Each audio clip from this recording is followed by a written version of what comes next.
Allah, doa. Nah, sebab dia bilang Nabi, ad-du'amu silahul mu'min. Doa itu senjata orang yang beriman.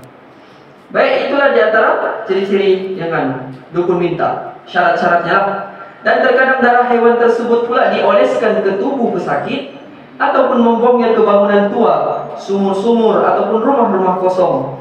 Yang mana kita tahu biasanya rumah-rumah kosong, sumur-sumur itu adalah tempat tinggalnya jin-jin kafir.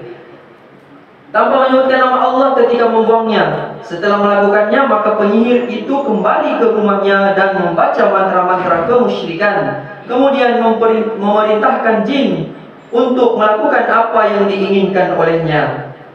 Maka catatan di sini, kata Syekh Wahid Abdul Salam Bali, pada cara kedua ini terdapat dua kemusyrikan. Yakni yang pertama, menyembelih binatang berkurban untuk jin. Perbuatan ini adalah haram menurut kesepakatan para ulama, baik salaf maupun khalaf. Hal ini termasuk perbuatan syirik, yakni menyekutukan Tuhan, karena ia menyembelih untuk selain daripada Allah.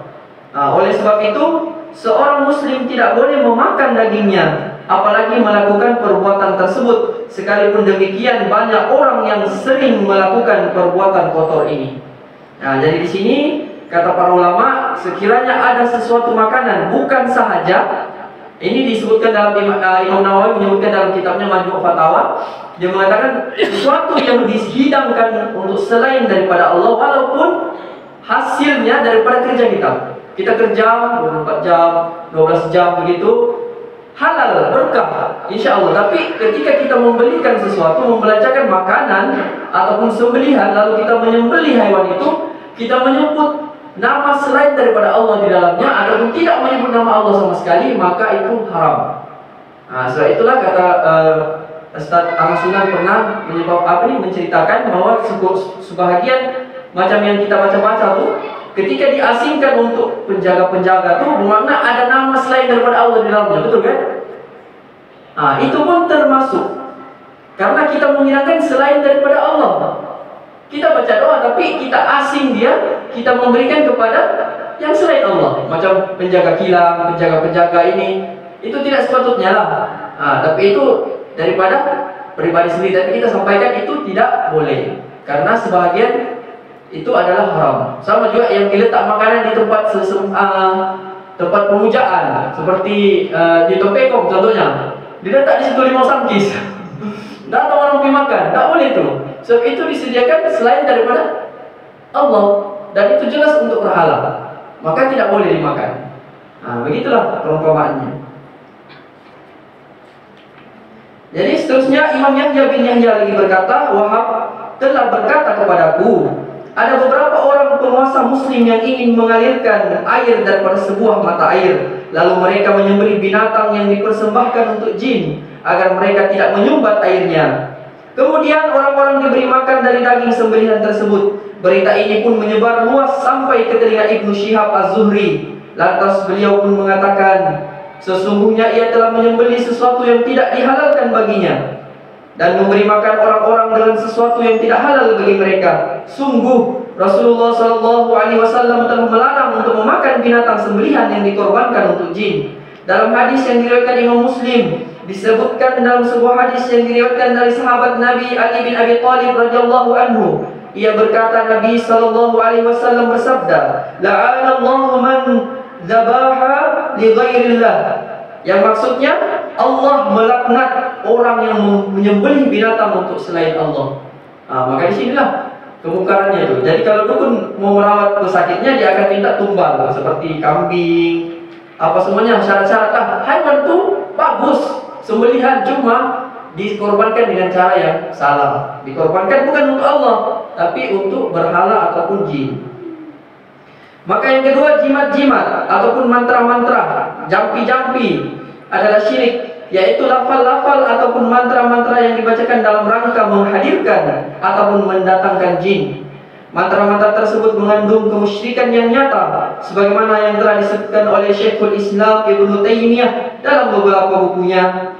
Dan salah satu bukunya itu Al-Bahana Al-Umumir Risalah. Baik, yang seterusnya yakni yang ketiga, dukun kalau mendatangkan jin ataupun datangkan makhluk gaib itu. Yang ketiga yakni melakukan penistaan. Penistaan itu penghinaan lah. Ya, cara ini lebih dikenal di kalangan para ahli sihir dengan sebutan penistaan diri, ataupun dalam bahasa Arab tariqatus sufliyah. Ya, penistaan diri. Maka tukang sihir yang melakukan cara ini memiliki sekelompok besar syaitan yang siap melayani dan menjalankan perintah-perintahnya, karena mereka adalah tukang sihir yang paling besar kekufurannya dan paling keji penyelewengannya, dan semoga Allah melaknat mereka semua. Maka cara ini dilakukan dengan langkah-langkah seperti berikut. Tukang sihir itu, semoga Allah melaknat mereka, menjadikan mushaf Al-Quran sebagai alas kaki. Nah, inilah yang diceritakan. Untuk mendatangkan syaitan, mendekatkan diri kepada syaitan. Kalau mendekatkan diri kepada Allah, kita kena banyak ibadah. Tapi mendekatkan diri sama syaitan, banyak melakukan dosa. Nah, salah satu kemungkaran lah. Al-Quran itu, mushafnya itu, nauzubillah, dikoyak, lepas itu ditampal di dalam karpet begini.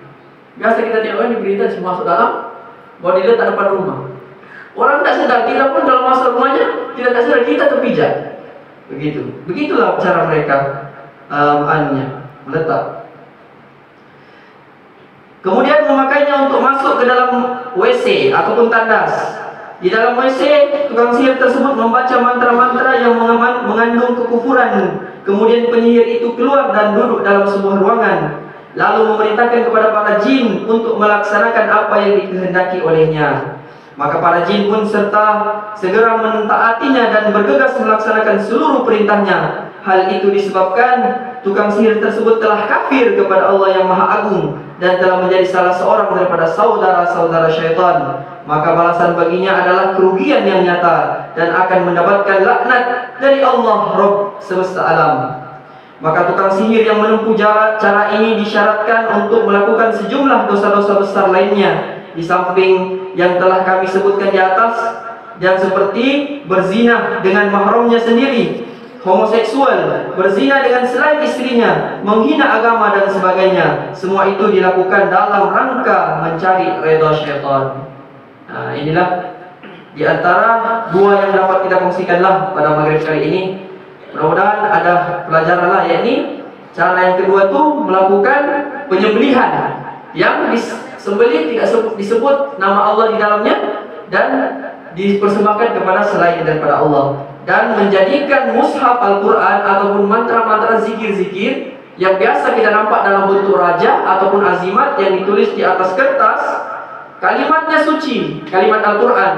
Al-Quran boleh saja ditulis macam dulu di tulang-tulang, di kulit-kulit unta, tapi mereka menulisnya di kertas yang baik, tapi mereka meletakkannya di tempat yang salah, di depan tandas, menggantungnya sebagai pelindung, yang mana Al-Quran itu dibaca, bukannya untuk diletakkan sebagai azimat-azimat. Wallahu a'lam bishawab. Mudah-mudahan apa yang disampaikan ini adalah sedikit tambahan ilmu dan sebagai jadi Allah jadikan sebagai ibadah buat kita semua. Saya tutup pas di sini dengan tasbih khiras, subhanallah bihamdi, subhanallah bihamdika, asyhadu an la ilaha illa anta wa nastaghfiruka wa atubu ilaik.